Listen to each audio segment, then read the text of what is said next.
Hello everyone. आज हम राष्ट्रपति की शक्तियों के बारे में पढ़ेंगे, लेकिन उससे पहले हम ये जान लें कि राष्ट्रपति को वर्तमान में वेतन कितना मिलता है। तो राष्ट्रपति का वेतन वर्तमान में 5 लाख रुपए प्रति माह है।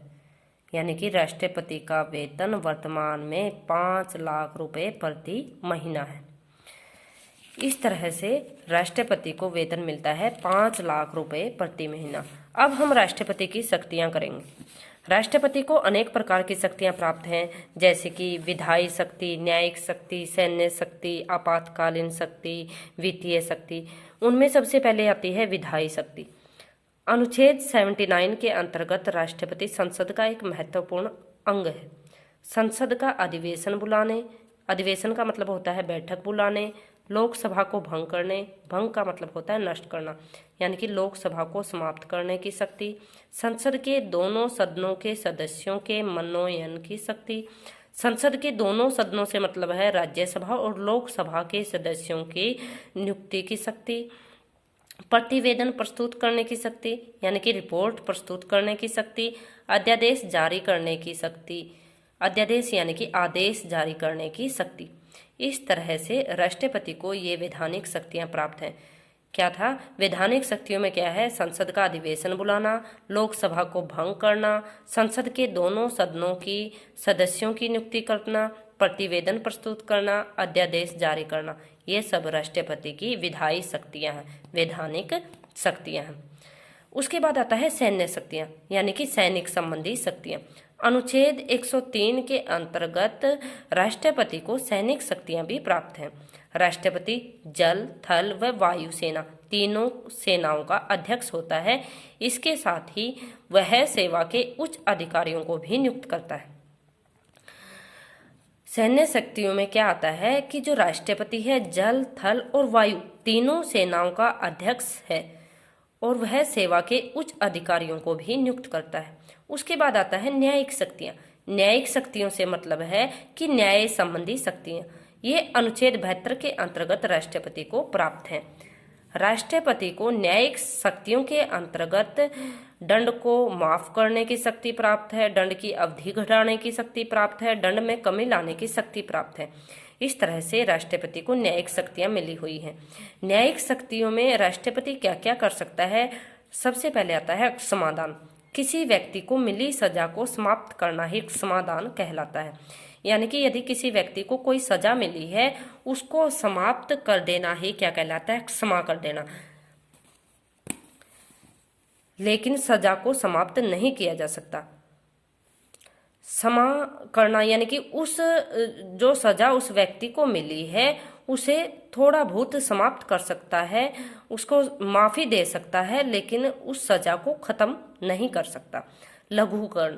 लघुकरण का मतलब होता है दंड की प्रकृति कठोर से हटाकर नरम कर देना, यानी कि हल्की कर देना। जैसे कि किसी को मृत्यु दंड मिला है तो आजीवन कारावास राष्ट्रपति दे सकता है, वो होता है लघुकरण, यानी कि दंड की प्रकृति को नरम करना। परिहार। परिहार से मतलब है दंड की अवधि घटा देना, परंतु उसकी प्रकृति नहीं बदली जा सकती।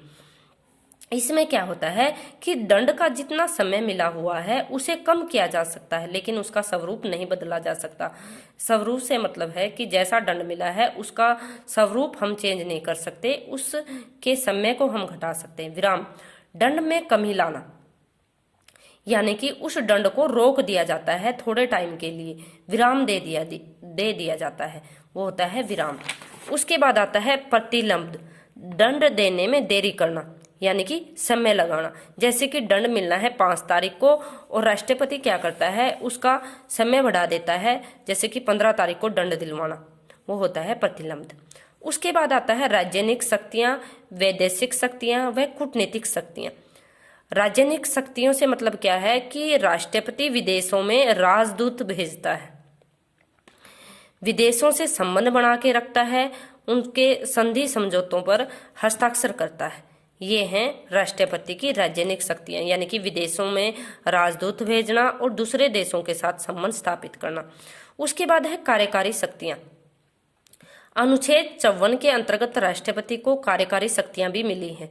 जैसे हमें पता है कि जो संपूर्ण शासन है वो राष्ट्रपति के नाम पर चलता है, मंत्रिमंडल का निर्माण करना, उनकी नियुक्ति करना, उन्हें पद से मुक्त करना, ये सब शक्तियां राष्ट्रपति के पास है।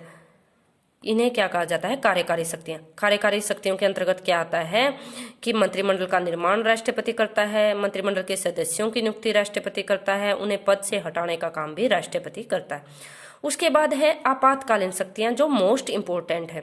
राष्ट्रपति को 3 तरह की आपातकालीन शक्तियां मिली हैं।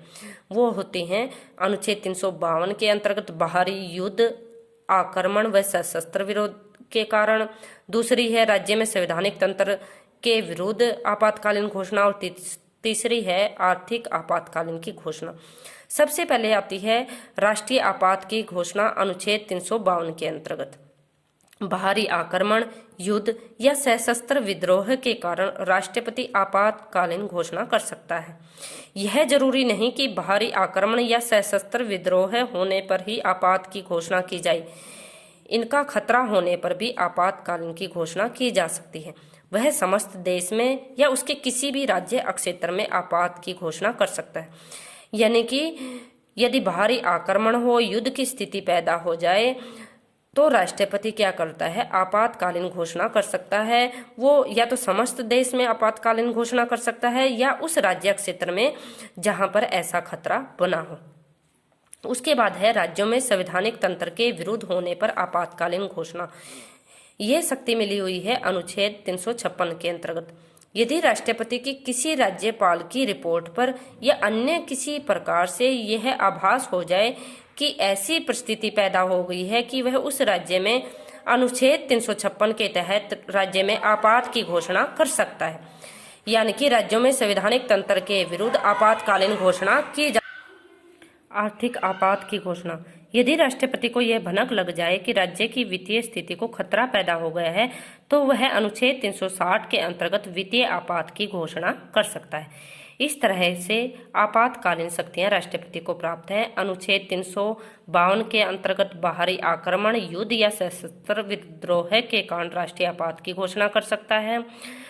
356 के अंतर्गत राज्यों में संवैधानिक तंत्र के विरुद्ध राज्यपाल की रिपोर्ट पर राष्ट्रपति शासन लागू किया जा सकता है। और 360 के अंतर्गत यदि राज्य के अंदर वित्तीय स्थिति को खतरा पैदा हो जाए तो राष्ट्रीय आपात की घोषणा राष्ट्रपति कर सकता है। इस तरह से ये आपातकालीन शक्तियां राष्ट्रपति को मिली हुई हैं। उसके बाद है वित्तीय शक्तियां। अनुच्छेद 117 के अंतर्गत राष्ट्रपति को वित्तीय शक्तियां मिली हुई हैं। राष्ट्रपति की अनुमति से ही वित्तीय विधेयक लोकसभा में पेश हो सकती है। धन विधेयक और बजट प्रस्तुत करना, आकस्मिक निधि पर अधिकार, वित्त आयोग की नियुक्ति, ये सब कार्य राष्ट्रपति करता है। यानी कि वित्त संबंधी शक्तियां भी राष्ट्रपति को मिली हैं। वित्त संबंधी शक्ति में क्या आता है कि जो बिल है वो लोकसभा में पेश राष्ट्रपति की अनुमति से ही होता है और वित्त आयोग की नियुक्ति भी राष्ट्रपति ही करता है। उसके बाद है वीटो शक्ति। विधायिका की किसी भी कार्यवाही की विधि को बनने से रोकने की शक्ति वीटो शक्ति कहलाती है। क्या होता है वीटो शक्ति? जो वीटो शब्द है वो लैटिन भाषा के शब्द से निकला है, जिसका अर्थ है मैं अनुमति नहीं देता हूँ। संयुक्त राष्ट्र संघ की संयुक्त राष्ट्रीय सुरक्षा परिषद के स्थायी सदस्य देशों को मिला हुआ विशेष अधिकार ही वीटो पावर कहलाता है। और यह वीटो पावर 5 देशों को मिला हुआ है। वो 5 देश हैं चीन, फ्रांस, अमेरिका, रूस और ब्रिटेन। भारत इसमें सम्मिलित नहीं है। इस तरह से ये सब शक्तियां राष्ट्रपति को मिली हुई हैं। राष्ट्रपति की स्थिति पिछले 58 वर्ष के अनुभव व संविधान के लिखित शब्दों के अर्थों व राष्ट्रपति के पद पर आसीन व्यक्तियों से यह निश्चित किया है कि भारत के राष्ट्रपति का पद केवल नामात्र का नहीं बल्कि इससे कुछ अधिक है। इस तरह से राष्ट्रपति का पद बहुत ही महत्वपूर्ण है। उम्मीद है आपको अच्छे से समझ में आ गया होगा। धन्यवाद।